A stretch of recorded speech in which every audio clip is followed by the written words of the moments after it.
I always get asked how come I only gain weight in my glutes and legs now that I'm on this gaining journey and not on my abs or on my belly or any other area. So I thought I'll dedicate today's video to it. Share all my secrets, all the tips, all the ins and outs while I'm doing an upper body workout.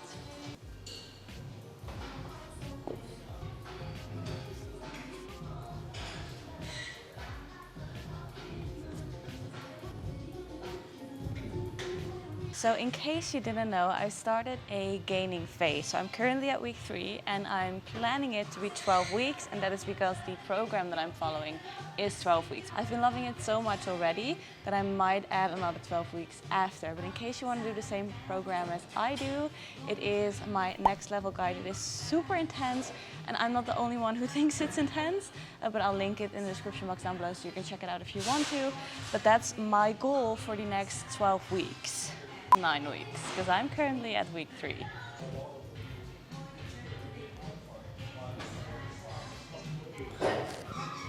So I myself talked about how I noticeably see a difference in my glutes and in my legs now that I am in week 3, and I definitely feel stronger.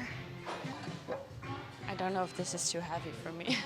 Ooh, this should be good. But in short, I don't just gain weight on my glutes and my legs, because you just can't spot gain, unfortunately.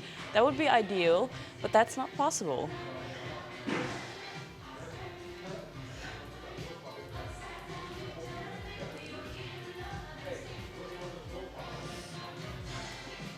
So the reason why I have been saying that I have been gaining weight in my glutes and legs these couple of weeks is because I am genetically prone to store fat first in those areas. That is just genetics, and that's something that you cannot influence or change. But even though I am genetically prone to store fat there first, that doesn't mean that I won't gain fat in other areas as well. It just takes a little bit more time.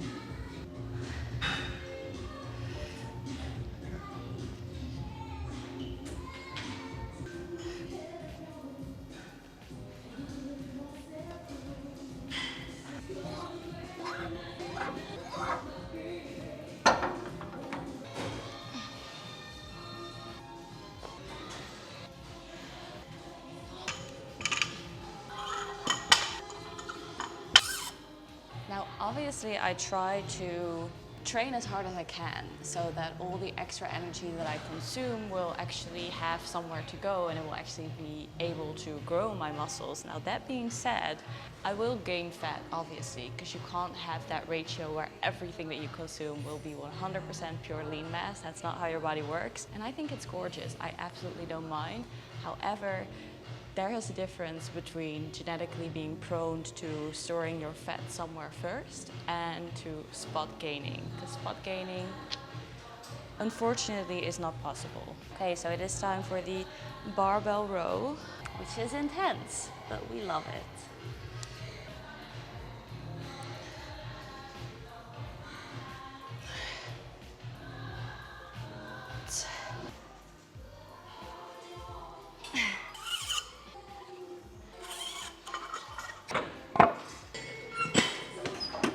So that is also exactly why you shouldn't compare yourself to other people, because even though you might be following the same routine, even though you might be super in check with your nutrition or even eat the same thing, you'll still look different, which also is a beautiful thing.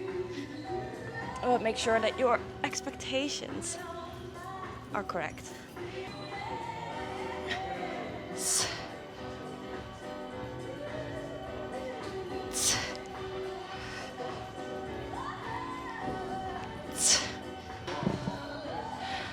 Same as that I expected that these 16 kg dumbbells would move up much easier.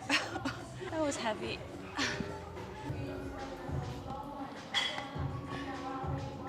I think that in general, managing expectations is one of the hardest things, because in fact you shouldn't have expectations at all. The only way to get disappointed is to have certain expectations about certain outcomes. But I think that's also what makes training so good for you. It's not only a way to challenge your body and change your physique, become stronger, It's also really good for your mental because you put in a lot of effort every single day, every single session, and you won't get the results short term.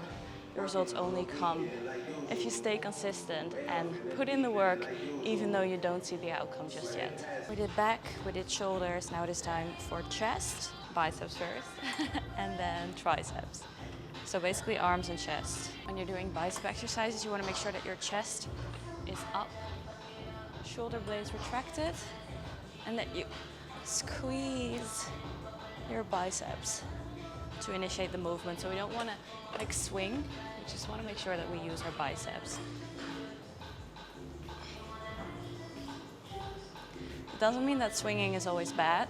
It is actually a technique that you can use in order to progressively overload, but I prefer to start with clean reps, good form, and a slow tempo.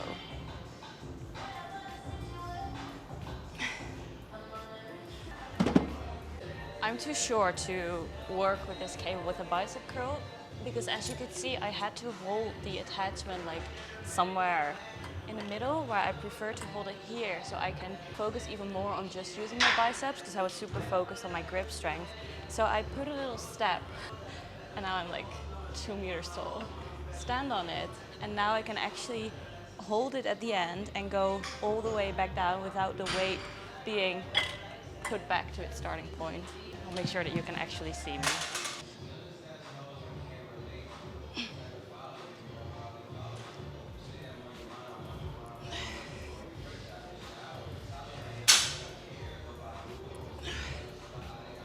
Moving on to the tricep push down. Same as with the bicep curl, you want to make sure that your chest is up, shoulder blades are back and down, and that you focus on squeezing your triceps to initiate the movement. I don't go all the way up again, and make sure that I keep the tension on my triceps.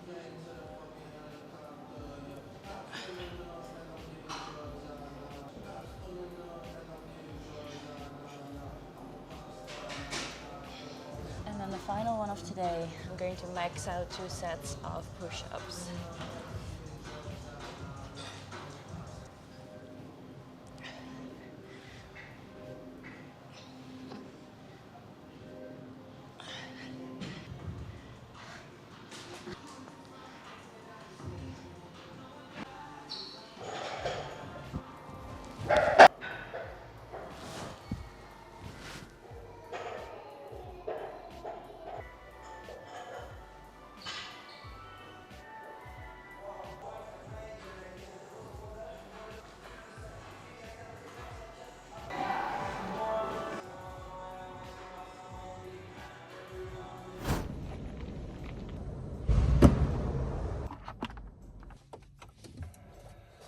Just arrived at the parking lot of my supermarket, brought my coffee with me. I saw some comments on my last videos where you guys were asking how to make sure that you get enough protein in, because I know protein sometimes is hard to get enough of it in, because myself, I love carbs. I don't really enjoy eating protein as much, but I always make sure that I eat enough protein, because obviously when your goal is to build muscle, protein is essential. It's essential for your body in general to maintain itself. So I thought I'll go to the store and get some of my favorite little protein snacks and then show you guys, and then hopefully it will help some of you out. And I also recently found a great way to make an easy protein shake, so I wanted to share that with you as well once I get home, but I need some ingredients for it. So cheers. You know how much money you save when you don't get coffee? When I get this coffee from Starbucks, it's like 6 or 7 euros, and when I make it myself it's like 40 cents. So cheers. I have my bag and my tripod, so maybe I can film some in the store if I am brave enough, and then I'll see you there.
we are back from the grocery store and I wanted to share my protein finds.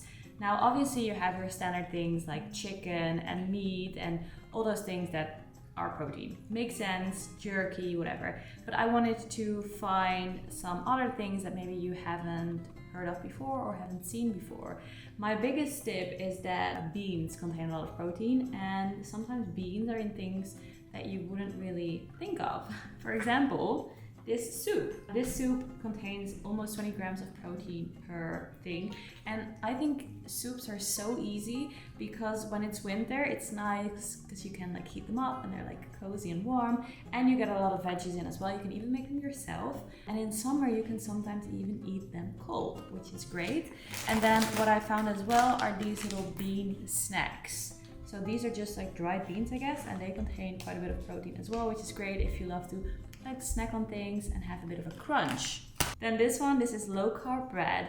I loved having this when I was vegetarian because it's just a simple swap. I love eating bread, but then this one I think contains 6 grams of protein per slice, which is great. So included that as well. And then obviously those are more standard. We have eggs. I also picked up some egg white, which is great if you want to add a bit more egg white. And then obviously a variety of those little yogurts, Greek yogurt, whatever it is, contains a lot of protein. And then what I found as well are your like little protein bars and stuff.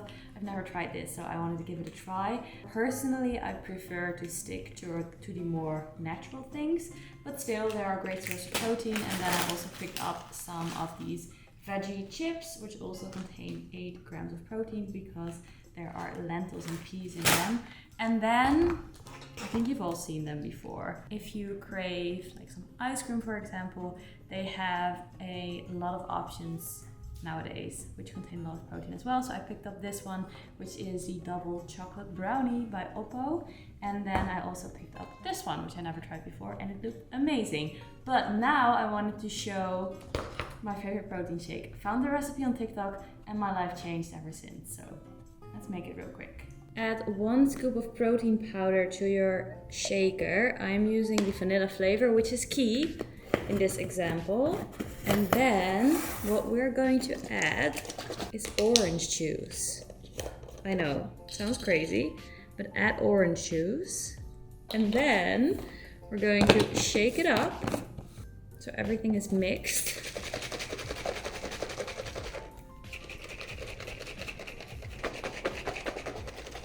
Then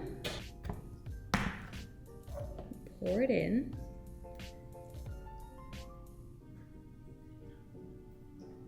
Add more orange juice. Final one.